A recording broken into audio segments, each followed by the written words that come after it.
हमारे साथ सांसद चंद्रशेखर आजाद जुड़ गए हैं। चंद्रशेखर जी, बहुत बहुत स्वागत और बहुत बहुत बधाई आपको। आखिरकार आपकी जो प्राइमा फेसी मांग थी कि धर्मेंद्र प्रधान इस्तीफा दे दें मंत्रिमंडल से, वो दे चुके हैं। कैसे रिएक्ट करेंगे आप?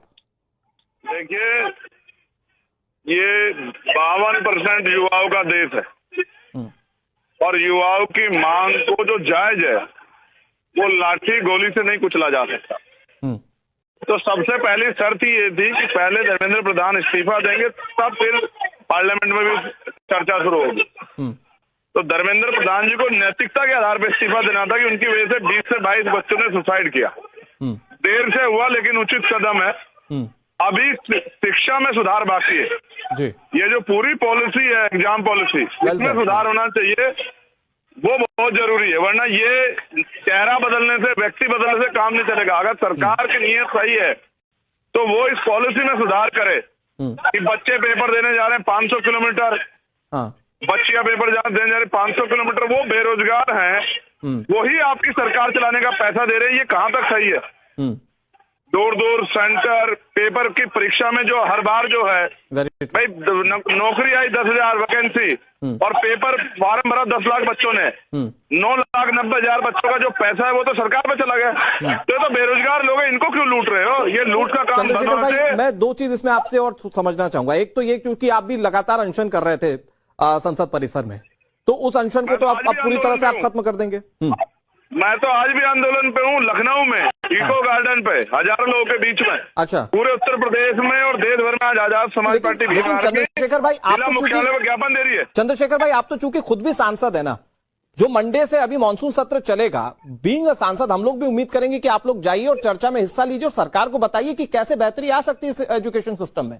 अब शायद हंगामे का या प्रदर्शन का कोई औचित्य नहीं रहता जी। बिल्कुल चर्चा में भाग लेंगे, चर्चा होनी चाहिए। इस्तीफा उन्होंने दे दिया, इस्तीफा स्वीकार हो, चर्चा हो, हम चर्चा में अपनी बात रखेंगे पुरजोर तरीके से। मैं तो वो हूँ जो 3 दिन बैठा रहा बारिश में। वेरी ट्रू, हमने देखी वो तस्वीर।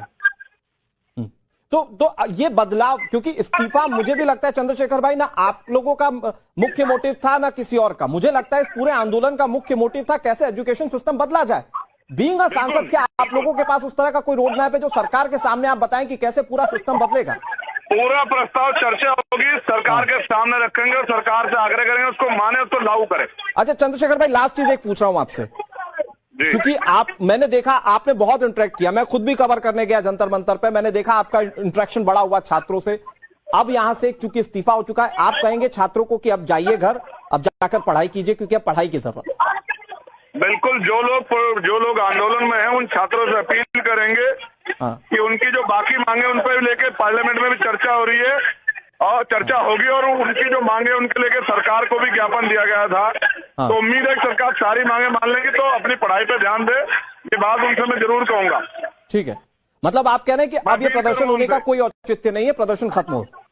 देखिए, ये एक मांग है, दूसरी जो कल मांगे जिन पे कहा गया था उन पे क्या डिसीजन हो गया उनकी मुझे जानकारी नहीं है। हम जो प्रदर्शन कर रहे हैं वो आज का है।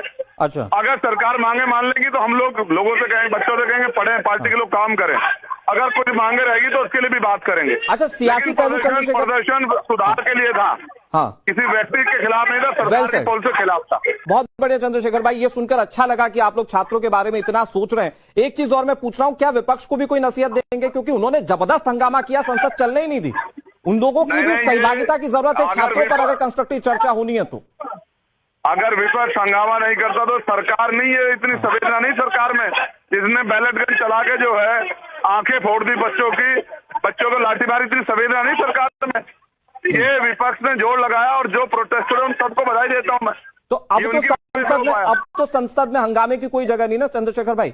बिल्कुल सहमत हूँ, संसद में चर्चा होती है, मैं चर्चा का समर्थक हूँ, हंगामे का समर्थक नहीं हूँ। ठीक है, बहुत शुक्रिया चंद्रशेखर भाई हमारे साथ जुड़ने के लिए, और आपके भी उस प्रदर्शन को बहुत बहुत सलाम, क्योंकि आप बारिश में लगातार डटे रहे। वो तस्वीरें देखी, बतौर सांसद आप ही वो थे जो कम से कम अनशन के स्तर पर प्रदर्शन कर रहे थे, बाकी लोगों ने तो राजनीतिक बयानबाजियां भी की थी। शुक्रिया आपका चंद्रशेखर भाई हमारे साथ जुड़ने के लिए।